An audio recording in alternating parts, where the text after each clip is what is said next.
I'm Amy Jo Martin. Welcome to the Why Not Now show.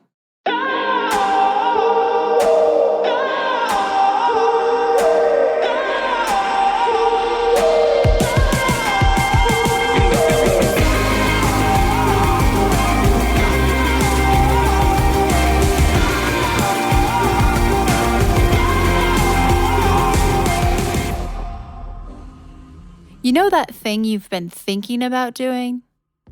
Yeah, that one. Why not now? Have you ever actually taken the time to ask yourself, what's stopping me? Let's talk it through.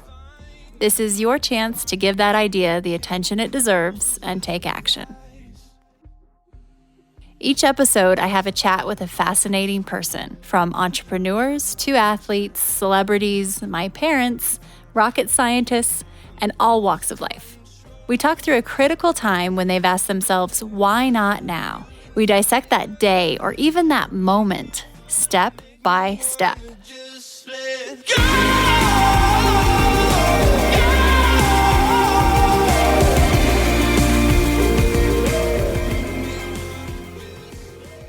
After a tragic loss of a friend, Sebastian Terry did some reflecting and asked himself, am I happy?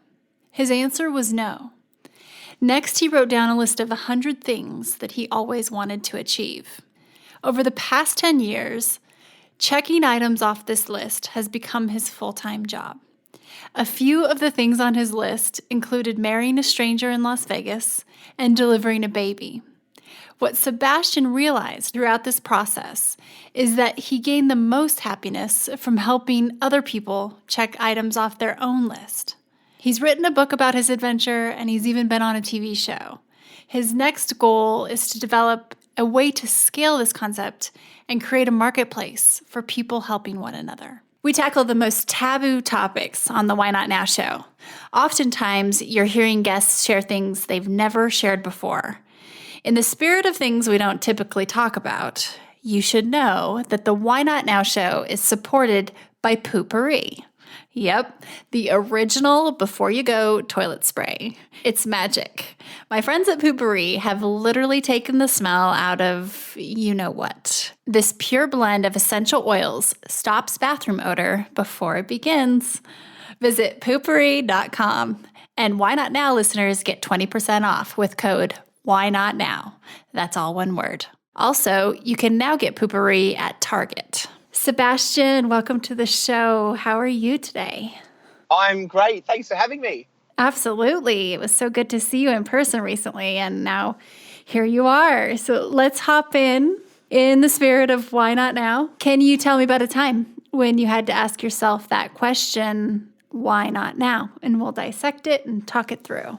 Yeah, I mean, I've got a big one, which has really shaped, my life and, the reason why I'm doing what I'm doing now. And I guess around 10 years ago, I was traveling. I was kind of backpacking around the world at that time. I'd already finished high school and I'd got my degree at university, but I was still very lost. And I was just backpacking, and I happened to be in Canada, and I was kind of like my mid-20s, and I got a phone call late one night from a friend of mine back in Sydney, where I'm from in Australia.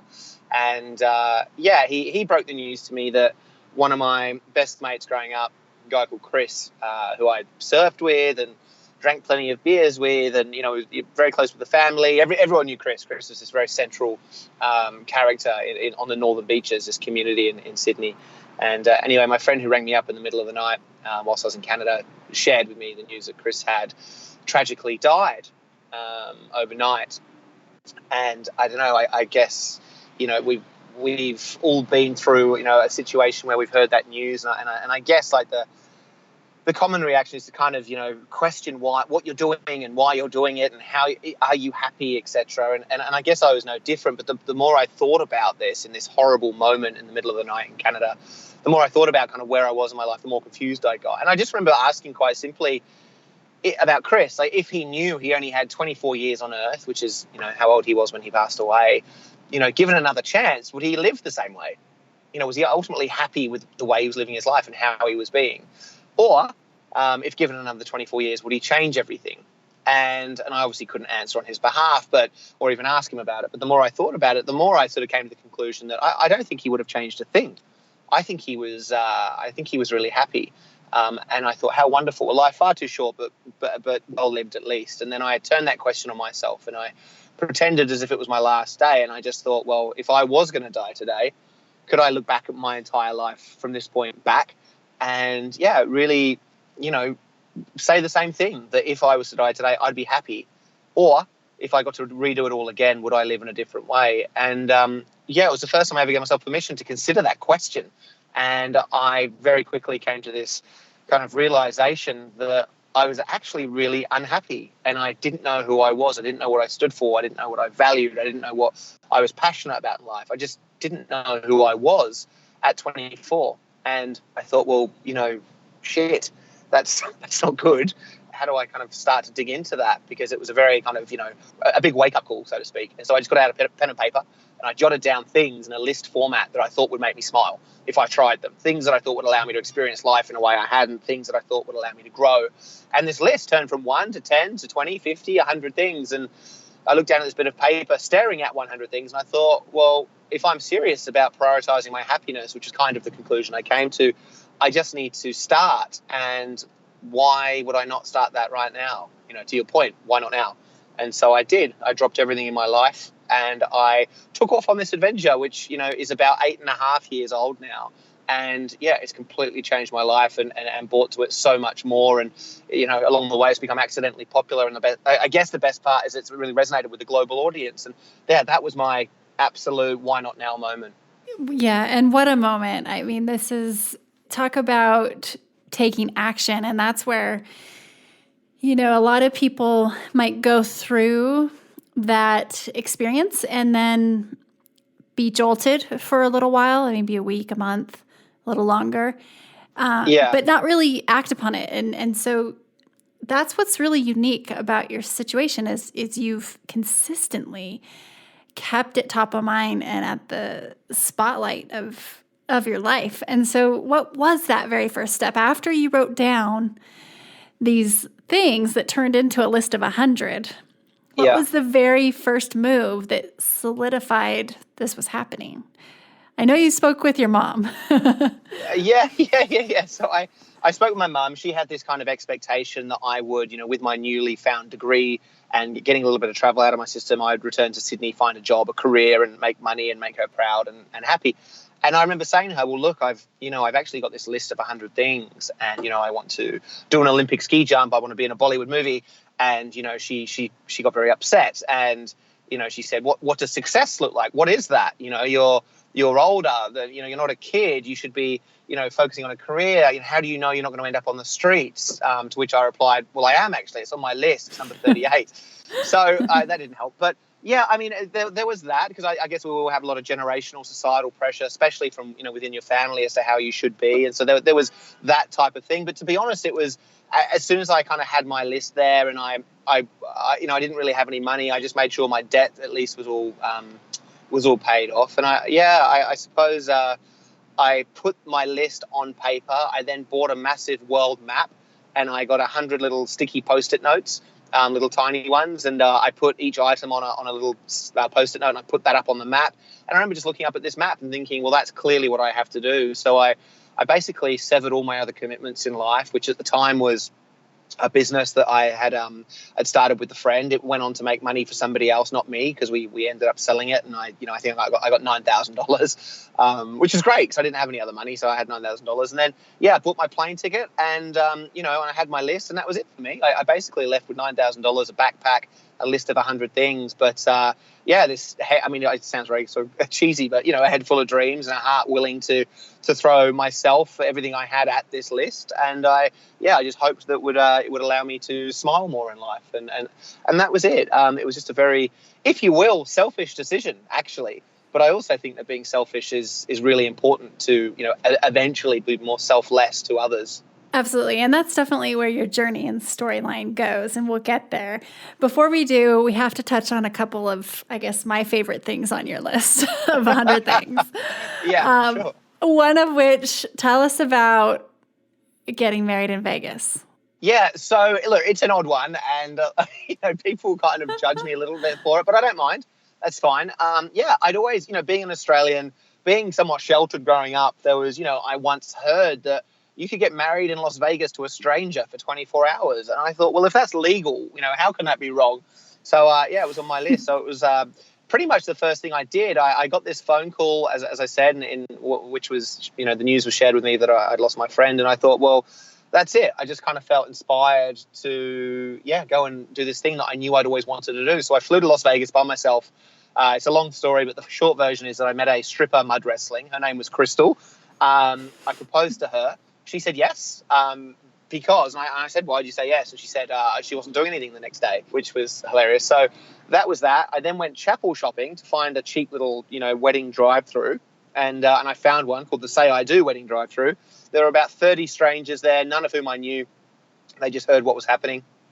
And it was all going really, really well until one thing went wrong, and that was that Crystal, the exotic dancer, my bride-to-be, she actually stood me up at the altar. And so I was kind of left red-faced on top of this stretched Hummer by myself and an Elvis impersonator behind me, but without a bride. And so I thought, I'm going to have to create an opportunity here. So I looked down at the crowd and I just simply asked, is there anyone else here who would consider marrying me? And thankfully there was. She was the receptionist of my hostel. Her name was Crystal. And we ended up getting married. And I joke about this. I know you know this, but it's very true. We had this really super awkward moment when Elvis asked us to kiss, because it was the first and the last time that we ever touched. Contrary to what a lot of people believe would have happened that night, let me tell you that it didn't. It was just a very clean, cut and dry marriage, and then we went our separate ways. In fact, no, we actually went to the Bellagio Casino, because also on my list was to put $1,000 on black. And I didn't actually have $1,000. I had to borrow $500 off someone, and I put it on the table and I put it on black, and of course it was red. So I lost that, and then I lost her. In fact, I lost everyone. I ended up singing karaoke by myself on on the strip of Vegas that night, on my wedding night. So it was very lonely, but memorable. Oh, it just gets better and better. So Yeah. one other quick, we have to do a little vignette of you delivering the baby. And then I'd love to fast forward, because this has been going on for 8-10 years, and it's become so much bigger and more than you gallivanting across the globe and doing these crazy things, although they're very interesting, like crashing the Bollywood movie but yeah, there's been a lot of I've done 72 things. It's been going on for years, and I mean, there's a lot of interesting things. I mean, that the baby one was incredible. Actually, I wanted to deliver a stranger's baby, and I guess with the popularity, this kind of accidental popularity of what I was doing with my journey, 100 things, I got an email from a girl in Canada saying, "Come to Canada. I've been following your journey. I'm pregnant. You can help me deliver my child." And I just thought, wow, what an opportunity. So, I flew. I got my credit card out, so I'd run out of money by that point. And I flew to her hometown in Canada called Regina, which is just brilliant. And so I thought she was making it up, but the town was actually called Regina. It's the capital of Saskatchewan. And I got there, and again, it's a long story, but the short version is I basically missed the birth of her child. She had an emergency delivery. The baby was healthy, which was great. But selfishly, again, I was kind of like, oh, no, I've flown all the way here, and I don't know anyone. I'm in this oddly named town. I don't have a baby to deliver. But what had happened is that the Canadian media had sort of organically just started following me. I don't really know how this all happens, but it did. And I ended up doing an interview on TV the next morning, and they wanted to find out what had happened. And during the interview, the male anchor, ended up, for some reason, like not really being on my side. And he said, live on TV to the country of Canada, this was for some reason a national story. He said, so you must feel really stupid. You've missed the birth, embarrassed me plenty over a 5-minute interview, and then finished by saying, what are you going to do now you failed? And I looked at him and I said, well, I'm just going to create an opportunity. So I looked down the barrel of the camera, which is going live to the country, and I said, if there's anyone watching who's 5 centimeters dilated or more, let me know and email me on seb@100things.com.au. And would you believe I actually got 10 offers that morning from people within Regina offering me to deliver their children, and the first of which was a lovely lady called Carmen. And, I met her and her family that same day, and just by pure, chance or whatever you want to call it, coincidence, luck, I don't know, but I ended up delivering her baby 4 hours after I'd met her in a hospital, and it was just the most beautiful experience ever. And it's something that it's pretty funny and pretty outrageous, but it just allowed me to see that, like, just genuinely, and it's a conclusion I keep coming back to, people are good. People are good. Why did she help me? Well, I just think because she's good. And she actually asked her, and she said, passion inspires passion, which is a quote I love using. And, it's something about being genuine, being authentic, being, living on purpose, I suppose.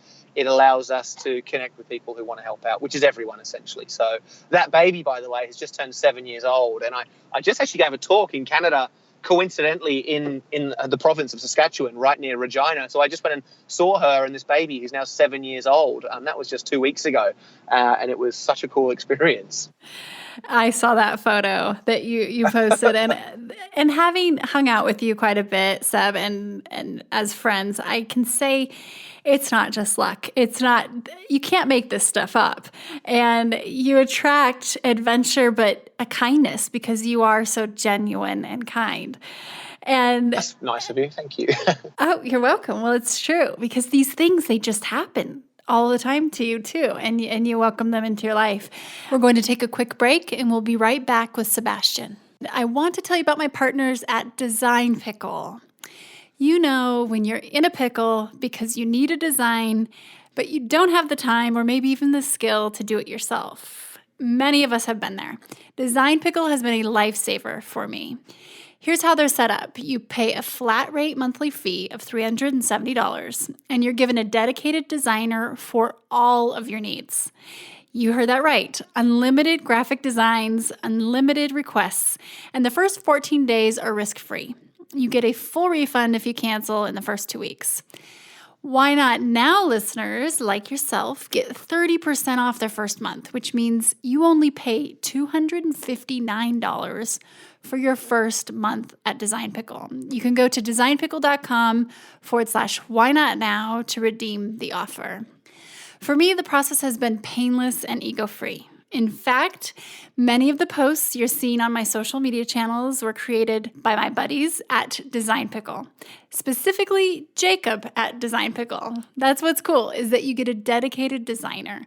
I'm on a first-name basis with my designer.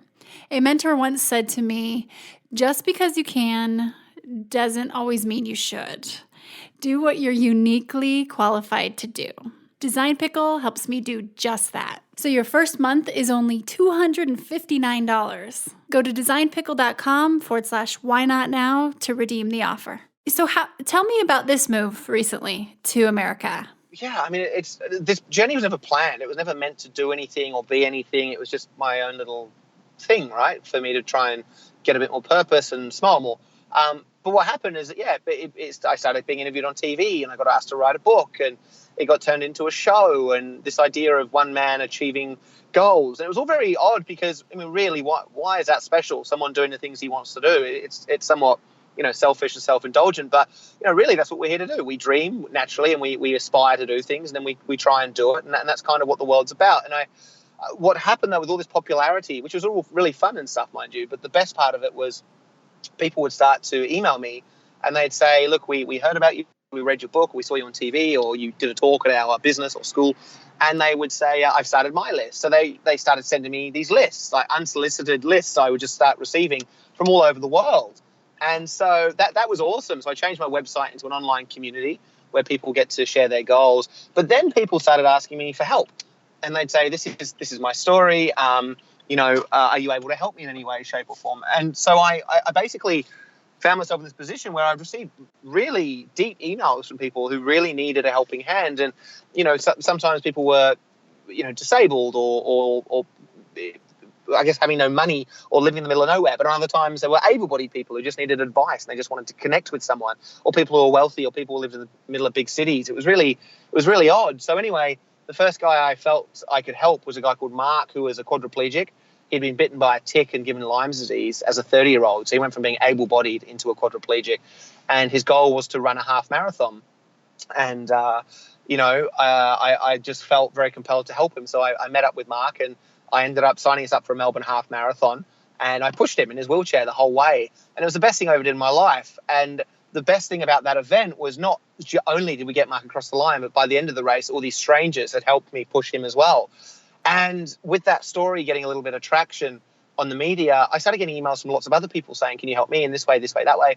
And I essentially stopped my list and started traveling around the world, helping complete strangers achieve meaningful goals to themselves. And the stories are just awesome, and there's lots of them, which sounds great, but the problem is I couldn't help everyone. And so basically I didn't know what to do, because every one person I helped, there were 20 who I couldn't. But then people who were following me online would say, well, can we help these people with you or for you?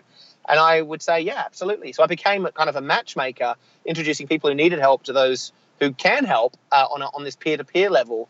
And it just really kind of took off. And there are these amazing acts of kindness powered and driven by the good nature and goodwill of strangers. And I thought, isn't this amazing? And it dawned on me that we just all want to help. We innately need to help each other out. That's our way of connecting with ourselves and others. And I thought, although this is all fantastic, this needs to get automated and scaled somehow. It's all good that I can introduce people manually, but it's quite a slow process. So I decided that I would move to America. Here I am. And of course, you're one of the first people I met here, and just with an idea. And I spoke at an event about what I do. And for the first time, I shared my idea of creating almost like a dating app, but for acts of kindness, not dating.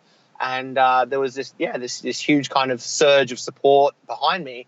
And yeah, I'm just here. There's no plan. I just turned up on day one knowing that I wanted to try and create an app, I suppose, a technology, a platform that would, enable strangers to help each other out. And I'm sort of 4 or 5 months in, and I've just taken on my first little bit of investment. I've got some very smart people, far smarter than me, behind me, who are now helping me design the actual platform and how this sits in the marketplace. And, I have brands and all sorts now approaching me saying, can we somehow align ourselves with you? Can you create some content for us? Or can we use your technology to help leverage our own volunteering needs within our company? And it's all, AJ, you know me as well as anyone here. And it's all, unplanned, but beautifully synchronistic. And I love this country because people are so fearless in collaborating, and dreams are not these things that we just put to one side, but here it's that, and I agree with it. They're things that we just actively, violently chase down. And I love that. So I don't know where it's all going, but it seems to be going in a really good spot.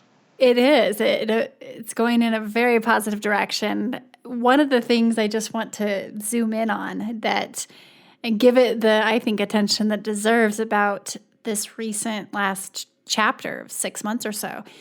When you decided to move to America, you said you had no real plan, but you had your intention and you knew what you wanted to do. And I just think that that's a really important point that we think about it. You trusted yourself too. And so a lot of people wouldn't necessarily think, I'm just going to go to this other country. It's far, far away. And in another day, literally, when you look at the time zones, and get started and see where it goes. It reminds me of that quote by Martin Luther King Jr. And he said something along the lines of, just take the first step. You don't have to see the entire staircase. Just take the first step. And your first step was getting here. And it wasn't just a risky, irresponsible move. You also have trust in yourself after the last X amount of years of seeing this all come together. But can you talk just a little bit about how you're able to make these fairly big moves without knowing exactly how it's going to go?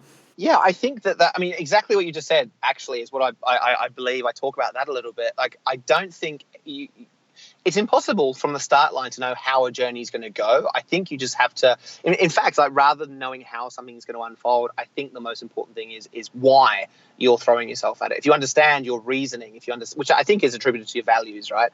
I think if you understand your values and your list is made up of things that directly anchor and tie to your values, that's your why. And then when you throw yourself at that and you take these first few steps, unknown sometimes, like I suppose my trip here has been and is, that's all you need. Because I remember my mum asking me, actually, when I first left, she said, how do you know what's around the corner? How can you go on a journey that you don't know what's around the corner? And I thought about that very kind of literally. And I thought, well, how does anyone know what's around the corner? To know, you've got to walk to the corner, and you've got to have trust in yourself that you're walking to that corner because of a reason inside. So I got to the corner, and I suppose, me coming to America I knew I wanted to create this app because I really think it could have it can make a huge impact on the world and the way that people interact with one another. And that's what I want to do. I love connecting people, and I love helping people and engaging and empowering others to do the same. And so that was it for me. That was all I needed to know. So, yeah, I took the first few steps. I came here. I actually got invited to speak at an event in LA where I'm now living. And I just shared the idea. And, yeah, from that, I guess I've connected with incredible people, including yourself. Like, I've got to say, I'm really so appreciative that you'd have me, on your podcast. If that's the right word. I'm not very technology savvy. Yep, but, you're on a podcast. Good. I'm on a podcast. Congratulations to me. But yeah, sharing this message. And so there are, you are a representation of what is, in my opinion, a huge percentage of the population who are just good and want to help and connect. So, I've got here and I've reached the corner. I've looked around and suddenly I can see what the next few steps are. I want to connect with the right people. I need to build the technology. I'm going to try and build my community here in America. I've got media who are now interested, and I'm like, okay, cool. These are great things. So now I'm walking past that corner to the next corner, and I'm going to see what happens then. And, I think for anyone who pretends that, or who suggests or teaches even that you, from the start line, you need to know exactly how you're going to make it to your end goal. Like, I think that's really naive, basically. I think you just, if you're like exactly what you said, if you have trust in yourself and you're doing something for your right reasons, and they're different for everyone, but as long as you're doing it for your right reasons and you just start taking a few steps, things just pan out. And so, who knows? Worst case scenario is that I look back in 20 years' time and I say, remember the time I moved to America because I tried to, chase this dream that I thought was going to better the world and it didn't work out.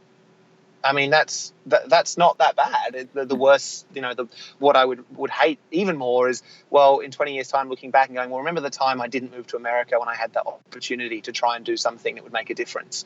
And so, yeah, who knows what's going to happen, but I know I'm doing what I have to do, and that's just trying. So I'm really happy about it. And I should also mention the best case scenario is that I look back in 20 years and I go, wow, that thing that I created is being used now and the world's a slightly better place for it. And, that's what I'm really hoping for. So we'll see. I love how you pulled out part of your strategy and part of your calculated risk was following your why. And that was just as important as having a plan, more important actually, than having some sort of plan that you never know if what's the chance that we can predict and actually map out each move that's going to happen? It just doesn't work that way. Mm-hmm. And it's not to say that plans aren't obviously important. No. That some kind of milestones are crucial, but yeah, in the first instance, of course, I think it's a heart decision more than anything. Right. And I meant more of the move to America too, because a lot of people could have said, well, I'm not going to move until I get investment. Well, you can't really get investment until you get here if you want the money coming from here. So it was a really cool takeaway for me, at least. And yeah, here you are. And so you're going. What can we do to support you? I mean, look, I'm trying to work it all out, as I go. How could you support me? Well, look, I mean, ultimately what I want this all to do is help people. So what's really important for me is if there is anybody listening, and I mean anybody who needs help themselves or knows someone who needs help in any kind of way, like meaningful help, something that, whether they're unable to do it because of a physical condition or an emotional state, if someone's just going through a hard time because they've just had a breakup, if you're old, if you have a last wish, if you know someone who just deserves to be celebrated for being a hardworking mother or father, if there's anyone out there, let me know.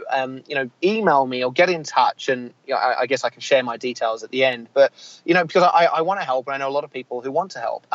Equally, if you're listening to this and you are somehow inspired or you suddenly have a bit of an itch about helping people and you'd like to help someone, get in touch, because I know so many people who need. In fact, I just got an email last night from somebody, a lady who lives in Oakland, which I think is California, right? Not to sound silly. Yep. Yeah. Yep. So this is beautiful. Her son has gone through a tough trot at school, basically. He's been bullied a lot and stuff. And his one goal is to have a tree house built in his favorite tree in his backyard. But the mother bought all this wood to build this treehouse, and then it dawned on her that she has no idea how to build a treehouse. Let alone she doesn't have a hammer. She's never picked up a hammer. So she asked me whether I could go to Oakland and help, knock up this treehouse in her backyard.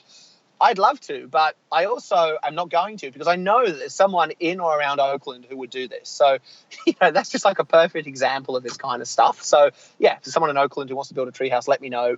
But, the bigger picture is if anyone needs help or anyone who wants to help, let me know. I think from like a, me trying to start this platform. I mean, AJ, you know me, I'm very, very basic, but I've been doing a lot of talks recently and even pitching. I mean, pitching to VCs. I didn't even know what a VC was until recently. And it's someone basically with money, I've come to understand. And I mean, if there's anyone who's looking to like get behind a platform or a movement that, I think could make a big difference in the world, I mean, I'd love to tell you more about this. If there's anyone, brands, or I don't know, if there's anyone who just wants to get involved with this somehow in a way that I'm completely unaware of because I'm just learning myself, just let me know, because I need all the help. And I think this is only going to work if the right people, good people, get around this. So, that's all I can really say. I hope that makes sense. Absolutely. And where can people get in touch with you?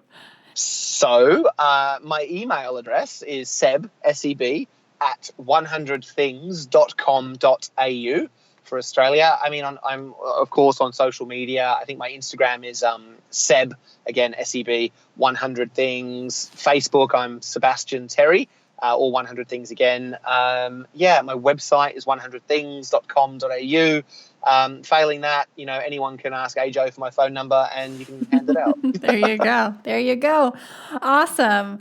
Thank you. You're doing such important work, and I'm going to actually fire off a couple of quick questions to you, rapid fire, before we wrap this up. But it's inspiring to see you putting the wheels in motion and then seeing what's happening as a result. It just is in a beautiful organic process.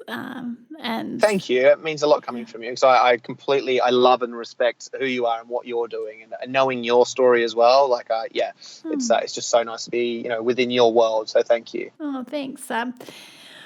Okay, here we go. Real quick. What keeps you up at night? I don't sleep very well, so lots. Last night I could hear children screaming out the window. Yep. Okay. Not bad screams, by the way. Having fun, like joyful scream, but that's what kept me up last night. It wasn't seals barking, right? So that happens too, right? Yes, I do get seals. I just moved to Marina Del Rey, and there are seals barking. They're so loud. Oh, the things that you have to deal with living on the ocean. So, pirates or ninjas? Who's tougher? Oh, pirates for sure. Okay. Do I have to give a why, or is it? I thought this was like quick fire. I can go into it. It is quick fire. It's all up to you, though. Sometimes people feel really determined to share their rationale. Okay. I think pirates mainly because of stubble. Okay, there you go. Okay. And what advice would you give to your younger self? Younger self, don't rush anything, but also don't ever make a decision that contradicts what you really feel in your heart. So good. Ooh, thinking about that. Well, thank you so much for taking the time to hop on with me, and we'll continue to follow your journey, support you. I have a feeling someone will be raising their hand in Oakland to go out and build that treehouse. Yeah, so awesome. Yeah, thank you. Yeah, and keep going. It's so fun to watch. Awesome. Thank you, Ajo, and have a great week. Lots of love, and to everyone who's listening, reach out and just ask yourself all the question, what's on your list? Because I think the answer to that question with proper consideration has the potential to change not just your life, but the life of people you haven't even met yet. And I want to go on that journey with everyone.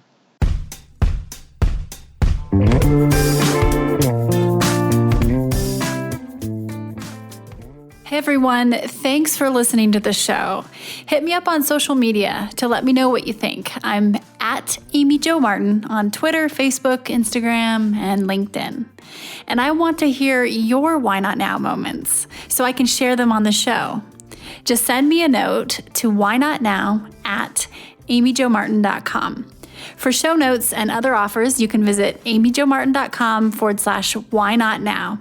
And while you're there, don't forget to sign up for my email newsletter for exclusive content and announcements. A big thanks to Rock Salt Music for all of the tunes by the talented John Coggins. And of course, a hat tip to Richard Brewer for editing and producing the show. I'll see you next time. And until then, why not now?